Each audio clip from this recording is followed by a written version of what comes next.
지난주에 저희가 좁은 의미에서는 예배라는 원어적인 의미와 또 예전적인 의미에 대해서 우리가 함께 나누었습니다.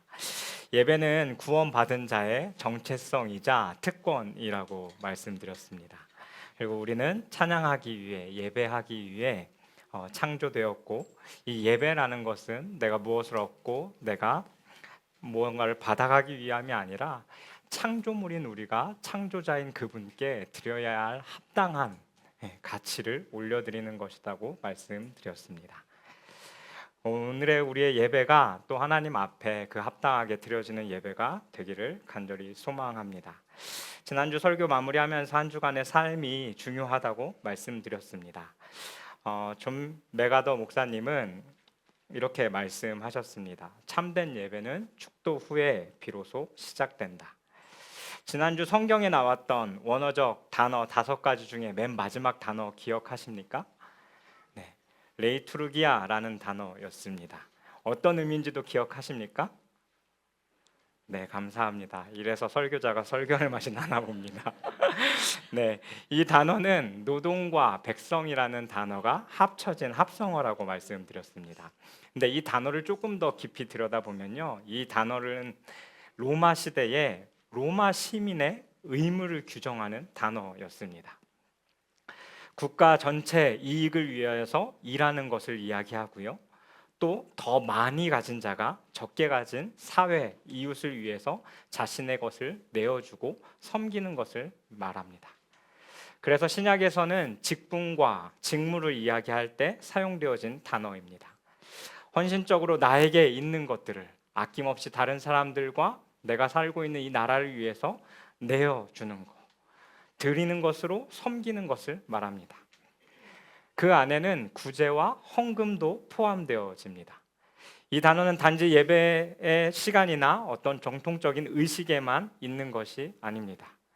지금 이 시대를 살아가며 이 단어는 우리에게 주어진 사회적 직분과 또 직무 가운데 하나님 나라의 그 복음을 받아들인 자들이 하나님 나라를 위하여서 삶의 자리에서 우리가 잘 배우고 알듯이 왕 같은 제사장으로 주어진 일들을 감당하며 살아야 할 모습을 보여주는 단어입니다. 우리가 안식일 일주일에 한 번 이 자리에서 공동체로서 예배 잘 드렸다라고 생각하면서 이 문 밖으로 나갈 때 예배가 끝이 아니라 존 메가더 목사님이 말씀하신 것처럼 축도 이후에 저기 저 뒷문을 나가는 그 순간부터 우리의 예배는 시작되어진다라는 것입니다. 그런 의미에서 오늘 로마서 12장 1절 2절 말씀은요, 좀 단어별로 다 쪼개서 설명한 이후에 이 의미가 무엇인지 함께 좀 같이 나누어 보았으면 좋겠습니다. 로마서 12장 1절에서 2절 말씀 함께 같이 읽도록 하겠습니다. 시작. 형제자매 여러분, 그러므로 나는 하나님의 자비하심을 힘입어 여러분에게 권합니다. 여러분의 몸을 하나님께서 기뻐하실 거룩한 산 제물로 드리십시오. 이것이 여러분이 드릴 합당한 예배입니다. 여러분은 이 시대의 풍조를 본받지 말고 마음을 새롭게 함으로 변화를 받아 하나님 선하시고 기뻐하시고 완전하신 뜻이 무엇인지 분별하도록 하십시오. 아멘. 1절은 우리가 하나님 앞에 드려야 할 삶의 예배에 대한 것을 말씀해 줍니다. 우리가 잘 알듯이 로마서는 1장부터 11장까지 교리적인 부분들을 설명하면서 우리가 그리스도로 말미암아 믿음으로 구원을 얻는다라는 것을 설명하고 있습니다. 그리고 12장으로 넘어오면서 그러므로라는 그 단어를 통해 이 복음을 믿는 자들이 어떻게 살아가야 할지를 16장까지 설명하고 있는 것이죠. 쉽게 이야기하면 우리가 살아가는 삶의 자리에서 우리가 어떻게 예배자로 살아가야 되는지에 대한 구체적인 것들을 말씀해 주고 있는 것입니다. 1절 말씀 함께 같이 보겠습니다. 형제자매 여러분이라는 단어로 시작됩니다. 이 표현은 단순히 개인의 구원 받은 한 사람으로서 권면을 시작하는 것이 아니라 구원받은 공동체, 즉 구원받은 자들이 모여서 함께 생활하고 있는 그 공동체적인 것을 내포하고 있습니다. 나는 나고 너는 너고, 그래서 나는 내 신앙을 지킬 테니 너는 네 신앙을 지켜라가 아니라 믿는 자들이 함께 모인 그 공동체 안에서 나의 삶뿐만 아니라 너의 삶도, 너의 신앙도 구체적으로 그것들을 같이 권면하고 돌아보면서 함께 성장해 가기 위해서 쓰여진 단어라는 겁니다. 그래서 형제자매 여러분이라고 부르는 겁니다. 그러면서 사도 바울은 하나님의 자비하심으로라고 말을 이어갑니다. 권면하는데 하나님의 자비하심으로 권면합니다. 하나님이 백성들을 향해서 가지고 있는 긍휼한 마음을 이야기하는 것입니다. 죄로 인해 죽을 수밖에 없었던 우리가 그리스도를 통해서 의롭다라고 칭함받은 그 하나님의 인자하심과 사랑과 자비, 그리고 너희들의 삶 가운데 그것이 있다라는 것을 한 번 더 강조하기 위해서 이 표현을 씁니다. 근데 그것은 너희에게만 있는 것이 아니라 바울, 나 자신에게도 그 사랑이 강건하고 있기에 너희들을 권면한다고 말씀합니다. 그러면서 몸을 하나님께서 기뻐하실 거룩한 산제물로 드리라고 말씀합니다. 그 이유는 무엇이냐면 그것이 하나님이 받으실 만한 합당한 예배이기 때문입니다. 여기서 몸이라는 단어는 단순한 우리의 육체 몸뚱아리를 이야기하는 것이 아닙니다. 여기서 몸이라는 단어는 우리들의 삶의 전인적인 존재를 이야기하는 것입니다. 단순한 몸으로 무엇을 열심히 해서 드리는 몸을 이야기하는 것이 아니라 내 삶에 일어나는 전반적인 모든 것을 포함하고 있는 단어입니다. 내가 일을 할 때도, 아이들을 키울 때도, 공부를 할 때도 모든 영역에서 나의 생각과 나의 의지와 감정과 행동들까지 포함하고 있는 단어입니다. 근데 그 몸을 사도 바울은 제물로 드리라고 말하고 있습니다. 제물로 드리다라는 이 표현은 하나님께 동물을 잡아서 드리는 이 제사와 같은 종교적인 형식을 이야기합니다. 하지만 이 제물 앞에 바울은 산제물, 산이라는 이 단어를 통해서요, 죽음에서 부활하신 그리스도를 믿음으로 연합한 우리의 모습을 말해줍니다. 즉 어떠한 장소나 형식에 얽매이지 않고 예배할 수 있는 존재, 복음으로 말미암아 그 자유함을 얻은 존재라고 우리에게 말씀해주고 있는 것이죠. 그리고 또 이 산이라는 단어는요, 살아가다라는 표현으로 해석할 수도 있습니다. 그래서 사람들이 살 동안, 생전에, 살아서도라는 표현으로 신약 성경 가운데 쓰여집니다. 즉 우리가 살아가는 모든 시간들 속에 삶의 전 영역을 하나님 앞에 드려야 한다라는 겁니다. 그것이 무엇이냐면 하나님이 기뻐 받으실 만한 합당한 예배라는 것입니다. 합당이라는 표현은 바울 시대에 인간이 하나님과 가장 닮은 부분을 언급할 때 사용되어지는 단어입니다. 여러분, 하나님이 성경 가운데 하나님의 성품을 닮으라고 딱 한 가지를 표현하셨는데 무엇인지 기억하십니까? 네, 바로 거룩입니다. 그래서 레위기 11장 44절에서 45절을 보면 이렇게 말씀하고 있는데요. 우리 앞에 스크린에 나온 말씀 함께 같이 읽겠습니다. 시작. 나는 주 너희 하나님이다. 그러므로 너희는 몸을 구별하여 바쳐서 거룩한 사람이 되어야 한다. 내가 거룩하니 너희도 거룩하게 되어야 한다. 나는 너희 하나님이 되려고 너희의 이집트 땅에서 데리고 나온 주다. 내가 거룩하니 너희도 거룩하게 되어야 한다. 아멘. 바울은 베드로전서에서도 이 말씀을 그대로 가져다가 인용합니다. 여러분은 길을 가다가 혹시 거룩한 강아지를 보신 적 있으십니까? 네. 저희 청년부의 진수가 고양이를 되게 좋아하는데요. 여러분 길 가다가 길고양이 중에 거룩한 길고양이를 보신 적 있으십니까? 어떤 창조물을 향해서 거룩하다라는 표현은 사용하지 않습니다. 하지만 사람을 향해서는 성 베드로라고 사용하듯이 그 거룩이라는 단어를 가져다 붙여서 사용할 수 있는 존재입니다. 즉 인간만이 하나님의 그 거룩하심을 닮아갈 수 있는 존재로 창조되어졌다라는 거죠. 그런데 그 거룩함이 어디서 나오는지 아십니까? 하나님과의 올바른 관계 가운데서 나옵니다. 오늘 읽은 1절과 2절 이후에 나오는 3절부터 21절까지 다른 사람들에게 덕을 세우고 우리가 사랑하는 태도와 그 행동들로 그들에게 그 거룩한 모습을 보이며 살아가야 할 모습이 우리의 모습이라고 말씀해주고 있습니다. 그래서 1절을 정리해 보자면 이렇게 표현할 수 있을 것 같습니다. 구원받은 형제자매 여러분, 모든 삶의 영역을 종교적인 형식에 매인 예배가 아니라 여러분의 존재 자체와 방식을 통해 하나님이 기뻐하시는 방법으로 살아가는 제물로 드리십시오. 이것이 여러분이 하나님께 드릴 합당한 예배입니다. 도널드 데이트는 이 말씀을 가지고 이렇게 표현했습니다. 우리 다음 페이지에 나와 있는 글 함께 읽어보도록 하겠습니다. 시작. 자신을 제물로 드리는 것은 몸과 더불어 정신, 마음, 의지, 가진 소유, 능력 모두를 드리는 것이다. 아멘. 그렇게 우리는 우리에게 주어진 모든 영역을 하나님께 드리며 예배하며 살아가야 합니다. 먼저는 각자에게 주어진 그 자리에서 각자의 분량대로 살아가는 겁니다. 우리 로마서 12장 4절 말씀 함께 읽겠습니다. 시작. 한 몸에 많은 지체가 있으나 그 지체들이 먼저는 우리에게 주어진 영역들의 재능에 맞게 예배하라는 겁니다.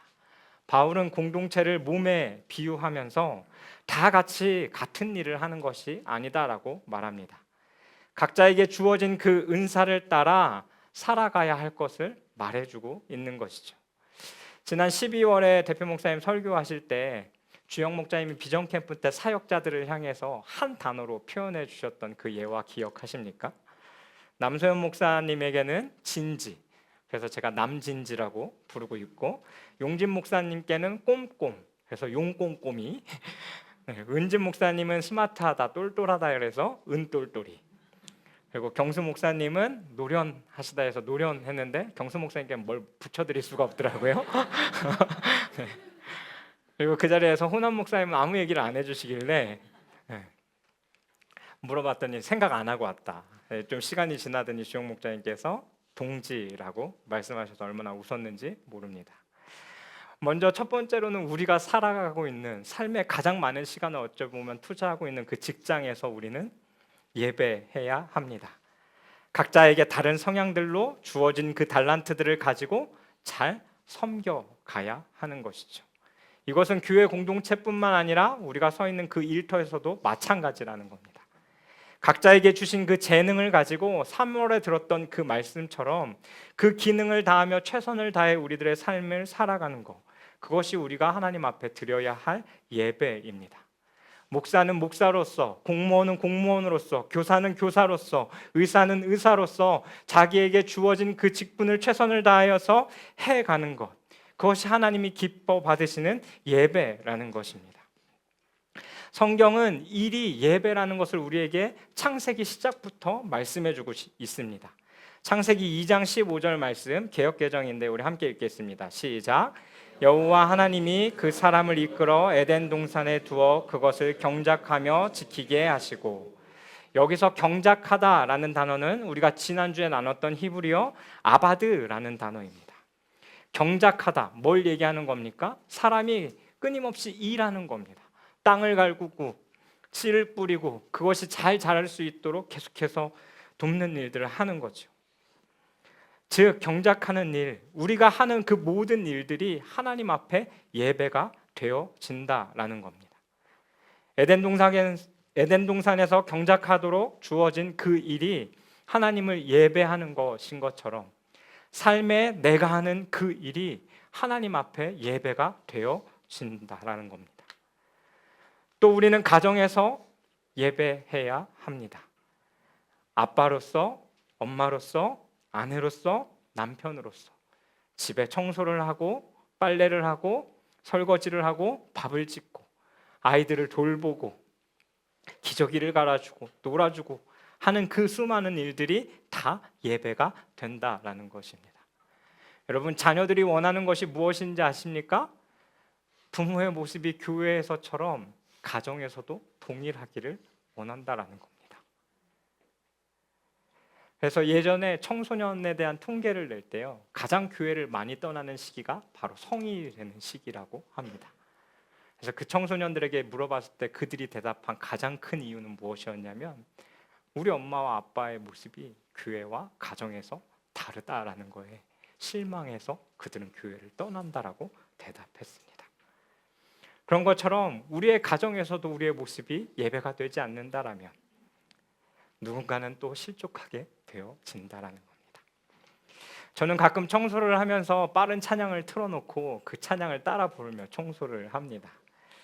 가끔은 그런 저의 모습을 보면서 참 또라이 같다라는 생각도 하게 되는데요. 결혼하기 전 옥탑방에 살 때였습니다. 옥상에 물탱크 자리를 개조해서 만든 넓은 옥탑방이었는데요. 그곳에서 혼자 열심히 똑같이 빠른 찬양을 틀어놓고 청소를 하고 있었어요. 계속 열심히 청소를 하면서 너저분한 거죠. 매일같이 청소하지 않았거든요.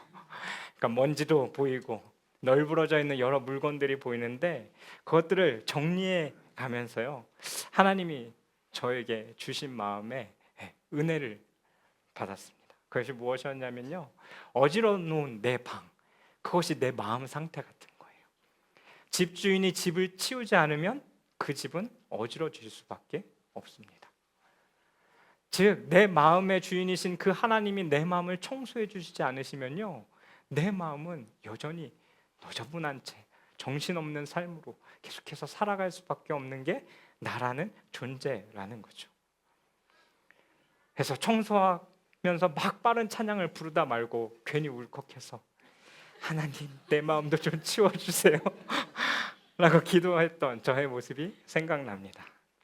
또 애를 키우면서는요, 육아라는 걸 처음 시작했을 때 너무 몸이 힘든 거예요. 제 아내가 저 뒤에 앉아있지만 제 아내는 밤귀가 어두운 사람입니다. 그러니 새벽마다 누가 깨겠어요? 제가 계속 깨는 거예요.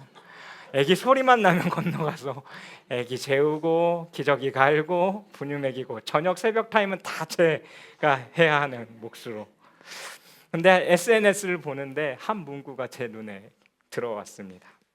그게 어떤 문구였냐면요, 하나님은 기저귀 가는 것도 기뻐하신다라는 문구였어요. 그 말에 괜히 위로를 받는 거예요. 이 육아가 처음 하면서 너무 힘드니까. 근데 그 말이 저에게 어떻게 다가왔냐면요, 하나님은 이 기저귀 가는 이 육아도 하나님 기뻐 받으신다라는 겁니다. 그런 것처럼 이 가정에서 하는 그 모든 일들이 우리들의 삶의 예배가 되어야 하는 것이죠. 학생이라면 학교에서 공부해 가는 것을 통하여서 최선을 다해 공부하는 그 모습을 통해서 예배하는 것입니다. 이것은 우리의 일터뿐만 아니라 우리가 만나는 관계 가운데서도 드려져야 하는 예배입니다. 우리 로마서 12장 10절 말씀 함께 읽겠습니다. 시작. 형제의 사랑으로 서로 다정하게 존경하기를 서로 먼저 하십시오. 아멘. 합당하다라는 그 단어의 의미처럼 하나님을 닮은 모습으로 다른 사람들을 대하고 말하고 행동해야 하는 것이 예배라는 것입니다.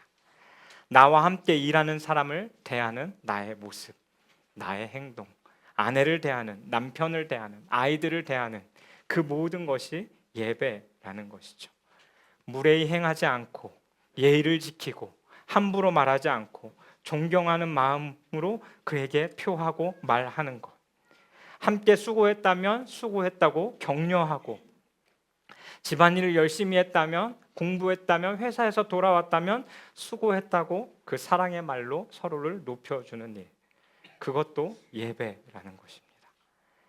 집에 서로 살아가긴 하지만 여러분들 최근에 내 남편에게, 내 아내에게 또는 내 부모에게, 여자친구, 남자친구에게 사랑한다라는 표현 하셨습니까? 네, 제 앞에 한 남자가 끄덕이고 있는데요. 네, 연애한 지 얼마 안 돼서 그런 것 같습니다. 네, 혹여나 그 사랑의 표현을 하루 이상 하지 않았다라면 오늘 돌아가시는 길에 그 사랑한다라는 표현을 하실 수 있었으면 좋겠습니다. 그리고 그 사랑의 표현은 그것이 아니라 봉사라는 것으로도 드러날 수 있죠. 우리가 맛있는 것, 작은 거 하나, 음료 하나, 짧은 글이나 쪽지 하나를 적어서 상대방에게 전달하는 일, 또 상대방이 해야 할 일을 함께 도와줌으로 그 일을 감당하는 일. 아이들에게는 안 돼, 하지 마 라고 이야기하는 것이 아니라 그 아이의 말을 더 경청해주고 그 아이의 마음을 조금 더 공감해주는 일, 그것이 우리가 다른 사람들과의 관계를 맺어가고 섬겨가는 일들 가운데 일어나야 할 삶의 예배라는 것입니다. 미국의 뉴 밀포트라는 곳에 가면 가스펠 펠로우십 처치라는 곳이 있습니다. 그곳에 지금 계신 담임 목사님이 제가 있는 한 단체의 리트릿에 메인 강사로 오셨을 때 예로 드셨던 이야기인데요. 이분이 부교역자로 생활하셨던 시간이 있습니다. 부산에서 이름 대면 다 알만한 큰 교회를 섬길 때였는데요. 부교역자로서 해야 될 것은 그 교회의 예배를 잘 드릴 수 있도록 섬기고 돕는 일이었습니다. 근데 크리스마스 이브 예배가 이제 다가온 거예요. 근데 큰 교회에 있으면요, 그 섬겨야 할 자리 위치를 큰 행사가 있을 때마다 사회적으로 이야기했을 때 짬순으로 이렇게 정리합니다. 그래서 1년 차는 무조건 추운 문 밖이에요. 그런 것처럼 이 목사님에게 크리스마스 이브 때 배치되어진 자리는 어디였냐면 바로 해변가 옆 주차장이었습니다. 크리스마스 예배가 시작되어지기 전부터 끝나는 그 시간까지 그 자리를 지키고 서 계셔야 했습니다. 봉사를 하는데 점점 추워지는 거예요. 근데 갑자기 눈도 오기 시작하는 거예요. 사람들이 예배 시간 맞춰서 오면 얼마나 좋을까요? 항상 늦으시는 분들은 늦듯이 그 예배에도 늦는 분들이 계속 오는 거예요. 그 추운 주차장에서 경광봉을 들고 그 주차 봉사를 하다가 결국 목사님 입에서 불만이 터져 나오셨습니다. 아니 예수님, 제가 이러려고 목사가 됐습니까? 아니 예수님 탄생을 기뻐하는 이날에 왜 저는 예배당에 들어가지도 못하고 추운 데서 벌벌 떨면서 이러고 있어야 되느냐고, 목사 된 거 모르겠다라고 이야기하면서 예수님 하나님 앞에 투덜투덜한 거예요. 근데 주님께서 목사님 마음에 물으시더래요. 많이 춥냐? 고생 많다. 근데 성 목사야, 나는 언제나 너와 함께 있다. 근데 그 말이 위로가 되겠습니까? 그 추운 데서 발발 떨고 있는데요. 근데 마음 가운데 한마디 더 하시더래요. 너 내가 어디에서 태어났는지 알지? 예수님 어디서 태어나셨죠? 네, 마국간에서 태어났어요. 마국간 뭐 하는 데냐? 쉬어가는 사람들이 타고 온 나귀들이 세워져 있는 곳이죠. 그게 요즘으로 말하면 뭐예요? 주차장인 거예요. 야, 내가 태어난 곳이 주차장이야. 그때 그 목사님이 큰 깨달음을 얻고요, 추운데 그 마지막 시간까지 그곳에서 발발 떨면서 마국간에서 태어나신 예수님 묵상하며 예배 드렸다라고 이야기하셨습니다. 그 섬기는 자리에서도 우리는 얼마든지 예배한다라는 거죠. 세 번째는 감정으로 우리는 또 예배합니다. 사랑이라는 단어는 참 아이러니하게 좋을 때도 있지만 싫은 감정도 생깁니다. 여기서 쓰여진 사랑이라는 단어는 형제를 향한 형제를 사랑한다라는 단어인데요. 형제를 사랑하기만 할 수 있나요? 그 사랑한다라는 말 안에는 따뜻함도 있지만 그 따뜻함만 있는 것은 아닙니다. 이 사랑 안에는 여러 가지 감정으로, 때로는 상대방이 밉기도 하고 괴롭기도 하고 원수 같고 또 때로는 죽이고 싶기도 하고 화도 나고 어휴, 내가 왜 이 사람과 결혼했는지라는 생각도 들고 때로는 화가 나기도 합니다.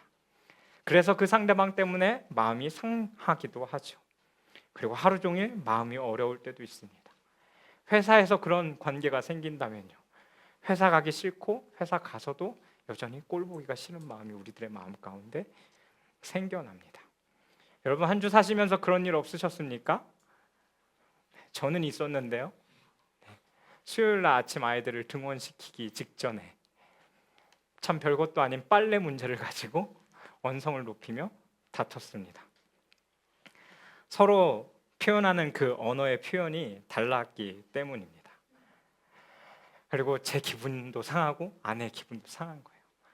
그리고 하루 종일 계속 고민하고 한편으론 기도하면서 아내 마음을 어떻게 풀어줄지, 또 어떻게 이 대화를 이어나가야 될지 고민하면서 하루를 보냈습니다.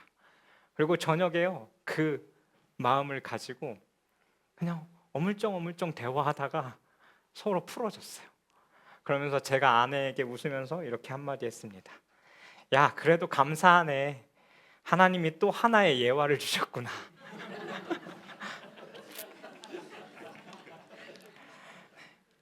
우리는 사람으로 인해 생긴 그 감정, 상한 마음, 안 좋은 마음, 때로는 그 원수를 죽이고 싶은 그 마음까지도 들여 하나님을 예배합니다. 또 시편에 보면 다윗은 죄에 대한 괴로움을 가지고도 예배한다라고 적혀 있습니다. 우리 시편 51편 17절 말씀 함께 읽겠습니다. 시작. 하나님께서 원하시는 재물은 찢겨진 심령입니다. 오 하나님, 주님은 찢겨지고 짓밟힌 마음을 멸시하지 않으십니다. 그가 나단 선지자의 이야기를 듣고 그 죄로 인해 괴로워하며 회개할 때를 이야기합니다. 그 죄를 가지고 괴로워하며 하나님 앞에 회개할 때 하나님은 찢겨지고 짓밟힌 그 마음을 멸하시지 않는다라는 것을 다윗은 알게 된 것입니다. 갈기갈기 찢겨진 것 같고 하나님 앞에 내어드리기에는 너무나 부끄러운 모습 같은데 하나님은 되려 그 마음마저도 원하신다라고 말씀하십니다. 예배하러 와서 여러분 왜 우는지 아십니까? 저에게 이전 교회에서 저의 별명은 박래미아였습니다. 근데 이곳에 오니까 남소연 목사가 더 많이 울어서 빼앗긴 그 캐릭터. 근데 남소연 목사가 왜 우는지 저는 알아요. 그 남소연 목사가 예배 때 하나님을 부르짖으며 우는 이유는 단 한 가지입니다. 치열하게 그의 삶 가운데서 하나님의 말씀대로 살아가고자 엄청난 몸부림을 쳤기 때문입니다. 그래서 때로는 그 치열함 속에 그렇게 살지 못해서 속상해서 울고요. 때로는 그렇게 살지 못한 모습에 하나님 앞에 죄송해서 울고요. 그럼에도 불구하고 나는 도움이 필요한 사람이기에 하나님 나를 좀 도와달라고 그 하나님의 이름을 부르며 하나님 앞에 도움을 구하며 우는 것입니다. 하나님을 위해서 살다 보면 고난도 찾아옵니다. 그것이 해결되기 전까지 너무나 힘들고 어렵죠. 근데 가장 큰 예로 들 수 있는 것은 바로 우리가 잘 아는 욥일 것입니다. 근데 그 욥이 힘든 상황 가운데 뭐라고 고백합니까? 주시는 분도 주님이시요 가져가시는 분도 주님이시니 주님의 이름을 찬양할 뿐입니다. 그 고난과 고통 가운데 해결되지 않았을 때에도 하나님을 찬양하고 예배한다라고 고백합니다. 그리고 그 고난의 시간을 통해 하나님은 욥에게 하나님을 더 알게 하시고 그를 하나님이 보시기에 더 합당한 예배자로 만들어 가신다라는 거죠. 또 그 감정 속에 기쁨으로도 우리는 예배합니다. 시편 100편 2절입니다. 함께 같이 읽습니다. 기쁨으로 주님을 섬기고 환호성을 울면서 그 앞으로 나아가거라. 아멘. 기쁨으로 주님을 섬긴다, 예배한다라는 겁니다. 기쁨으로 주님을 예배하고 목소리를 높여서 그 기쁨을 표현하며 하나님 앞에 찬양하는 것이죠. 그 외에도 성경에는 수많은 방법들로 하나님을 예배할 수 있다라고 말합니다. 고백으로 하는 건데요. 첫 번째 감사입니다. 감사라는 표현은 바울 서신에만 보더라도요 40회 이상 쓰여진 표현입니다. 이 감사는 감사한 일이 있을 때도 감사를 표현하지만 감사하지 않을 때에도 하나님께 드릴 수 있는 표현이고 또 이 감사라는 표현은 우리가 하나님을 나타내고 보일 수 있는 가장 좋은 방법 중 하나이기도 합니다.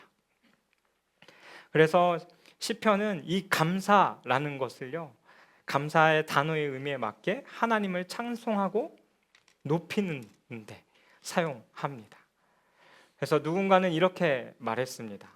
신앙생활 가운데 감사가 없다면 그것은 우리 신앙의 적신호가 들어온 것과 같습니다. 여러분, 여러분의 한 주의 삶 가운데 얼마나 감사가 있으셨습니까? 우리들의 삶에 주어진 그 모든 것들을 놓고 감사하십시오. 그리고 또 우리가 고백으로 드릴 수 있는 것은 하나님의 이름을 선포하고 높이는 것입니다. 시편 107편 22절의 말씀처럼 감사의 제물을 드리고 주님이 이루신 일들을 즐거운 노래로 널리 퍼뜨려라.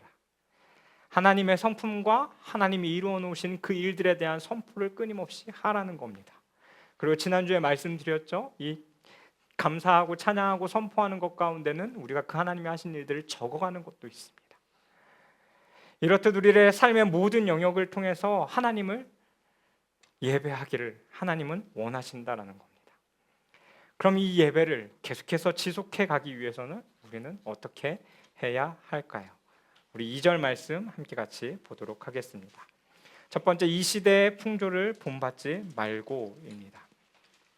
여기서 이 시대라는 표현은 이때 당시의 가치관과 풍조, 문화와 행동 양식, 삶의 방식들을 다 포괄하는 단어입니다. 그리고 뒤에 오는 본받지 말라라는 표현 안에 본받다라는 표현은 무엇과 같은 모양이 된다라는 의미를 가지고 있습니다. 쉽게 이야기하면 똑같은 틀에 똑같이 빚어져 가고 있는 모습을 이야기하는 겁니다. 그 시대의 모든 것들을 다 수용하고 받아들이기 시작하는 거죠. 본받다라는 이 표현은 신약에 딱 2번 표현되어지는 단어인데 2번 다 죄에 대한 것들을 외적인 것으로부터 다 받아들이지 말 것에 대한 경고를 할 때 쓰이는 단어입니다. 우리가 사는 세상이 그렇습니다. 우리가 자칫 잘못하면 이 시대의 풍토적인 것들에 휩쓸려서 살아갈 수밖에 없습니다.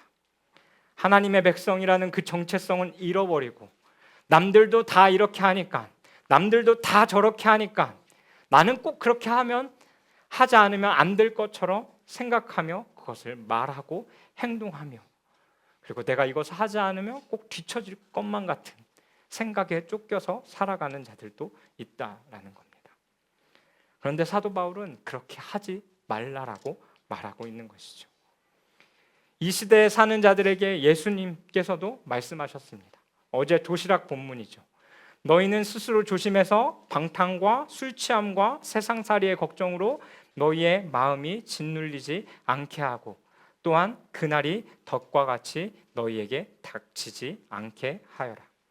여기서 조심하라는 단어, 이 단어는요, 마음을 무엇에게 돌리다라는 동사로 쓰여진 단어입니다. 무엇에게 유리하게, 무엇에게 좋게 따르고 그것을 손에 취하다라는 단어로 합쳐진 합성어라는 거죠. 이 단어가 조심하라라고 권면하면서 인간의 본능적인 모습을 보여줍니다.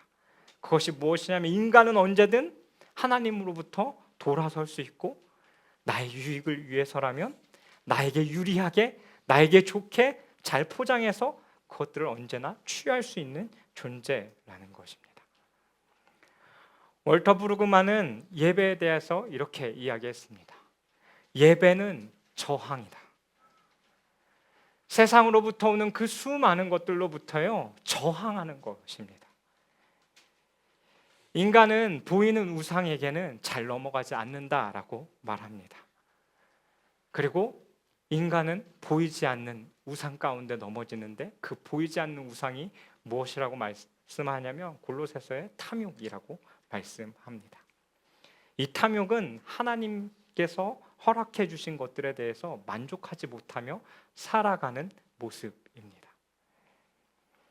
혹여나 우리들 가운데 이 탐욕이라는 것에 물들어 이 세상이 흘러가는 대로 세상의 박신과 똑같이 살아가고 있다면 여러분, 예배하며 저항하십시오.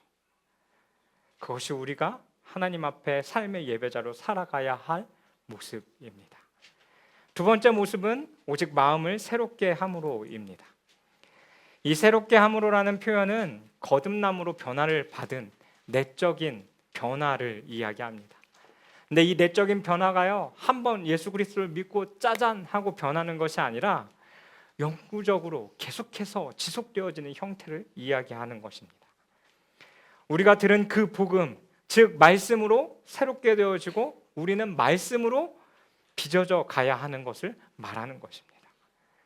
무엇을 잘 못하면 벌받고 무엇을 잘하면 상받고가 아니라, 지난주에 말씀드린 것처럼 예배드리면서 연민에 빠지거나 나 자신을 학대해가는 그 마음으로 살아가는 것이 아니라, 하나님이 나에게 베풀어 주신 그 사랑 안에서 나에게 허락해 주신 그 모든 것을 감사함으로 누리고 그 말씀을 따라 살아가야 하는 삶을 말씀하고 있는 것이죠.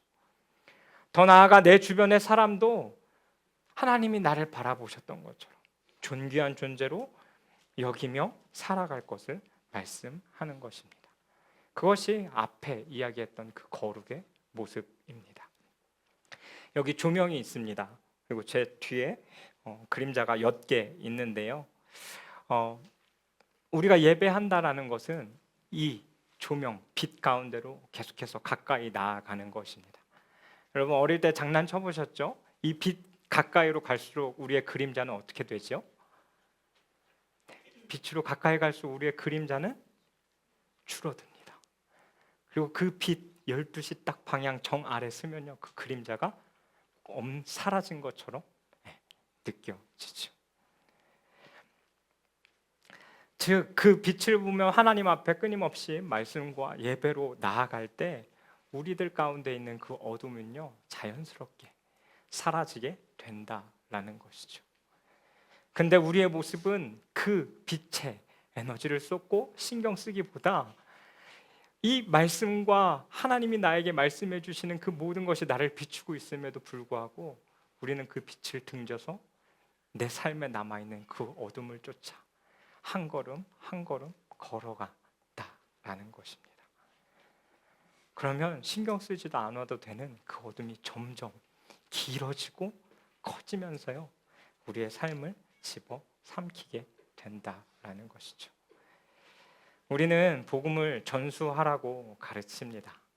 저도 얼마 전 풍삼기를 수료하고 수료식에 참여했잖아요. 그곳에서 가장 기본적으로 우리에게 가르쳐주는 것이 무엇입니까? 삶의 텐텐텐의 삶을 살아가라는 것이죠. 우리는 교회 안에서 우리가 해야 할 것과 하지 말아야 될 것들을 수없이 많이 배워갑니다. 근데 이것이 율법이 되느냐 은혜가 되느냐는 한 끗 차이입니다. 그 한 끗 차이가 무엇이냐면 바로 우리의 마음입니다. 하나님을 향해 드리는 우리의 마음. 우리가 하나님을 진짜 사랑함으로 이 텐텐텐을 삶에서 실천해 나가고 삶에서 나에게 주어진 관계 속에서 선을 베풀어 나가면 그것은 우리에게 은혜입니다. 하지만 그것이 그냥 종교적인 의식으로 너가 해야 돼 라고 배웠기 때문에 해야 되는 그 반복되어지는 삶으로 가게 되어지면 그것은 율법적인 것이 되어져 버린다라는 것입니다. 그렇기 때문에 우리는 매일같이 그 하나님의 말씀 앞으로 나와 우리들의 마음을 새롭게 하며 하나님 앞에 예배해야 합니다. 그리고 그 모든 하나님 앞에 하는 것들을 하나님을 사랑하는 마음으로 해야 한다라는 것이죠. 세 번째는 분별해야 합니다. 하나님의 선하시고 기뻐하시고 완전하신 뜻이 무엇인지 분별하도록 하십시오. 분별하다라는 이 단어는 실제로 우리들의 삶 속에서 말씀대로 그 삶이 이루어지는지 사라지는지 끊임없이 시험하고 체험하고 그것이 옳은지 옳지 않은지 선한 것인지 선한 것이 아닌지 삶으로 입증하고 증명해내는 삶을 살으라는 의미입니다. 나의 삶 가운데 무엇이 옳고 그른지 뭔가 신비한 것을 얻어서 이것은 하나님의 뜻이고 이것은 하나님의 뜻이 아니고가 아니라 나에게 주어진 그 말씀이 내 삶에 살아내고 입증되어지는 것, 그 분별하는 삶을 삶 가운데 구체적으로 살아가는 것, 살아가라고 권면하고 있는 것입니다. 그래서 2절을 정리하면 이렇습니다. 이 시대의 가치관과 풍조를 따라 살지 말고 복음, 즉 말씀으로 빚어진 자가 되어서 말씀이 옳다라는 것을, 선하다라는 것을 너희의 삶을 통해 증명해 내라는 겁니다. 그것이 우리가 살아가야 할 삶의 예배인 것이죠. 우리는 삶의 모든 영역에서 지속적으로 하나님을 예배하며 살아야 합니다. 여러분은 여러분의 삶이 얼만큼 하나님 앞에 드려지고 계십니까? 오늘 축도 이후에 이 문을 나가는 그 순간부터 우리들의 삶의 전부가 하나님 앞에 예배로 드려지는 삶을 살기를 주님의 이름으로 축복합니다. 우리 같이 1분간 침묵으로 하나님 앞에 나아가도록 하겠습니다. 살아계신 하나님, 하나님은 우리의 삶의 일부가 아니라 삶의 전 영역을 통하여 예배받기를 원하시는 분이심을 우리가 알게 하시니 감사합니다. 이미 많이 들어왔던 이야기이고 말일 수 있지만 우리는 정말 그 하나님이 원하시는 대로 그 합당한 예배를 우리들의 삶 가운데 드리며 살아가고 있는지, 그 하나님의 거룩을 닮아가는 것이 하나님이 우리에게 허락하신 그 성품인데 우리는 그 거룩한 모습들을 세상 가운데 드러내며 내 가정과 나의 일터에서 살아가고 있는지 우리들의 모습을 말씀 가운데 비추어 봅니다. 그리고 이제는 주님, 우리가 세상을 따르는 본받는 자가 아닌 그 하나님의 말씀에 빚어져 이제는 무엇이 옳은지 그른지 그것을 우리들의 삶으로 증명해내며 살아가기를 하나님 소망하는 마음으로 우리들의 마음을 드리오니 이 마음을 기뻐 받아 주옵소서. 이제는 우리 주 예수 그리스도의 은혜와 하나님 아버지의 영원히 변치 않는 그 사랑과 성령 하나님의 그 교통하심이 이제는 삶의 전 영역으로 하나님을 예배하며 살기로 결단하는 우리 모든 성도님들 머리 위에, 그리고 예배자로 살아가야 할 그 삶의 일터와 가정과 하나님 사람들의 관계와 모든 영역들 가운데에 이제로부터 영원히 하나님께서 함께하여 주시기를 간절히 축원하옵나이다. 아멘.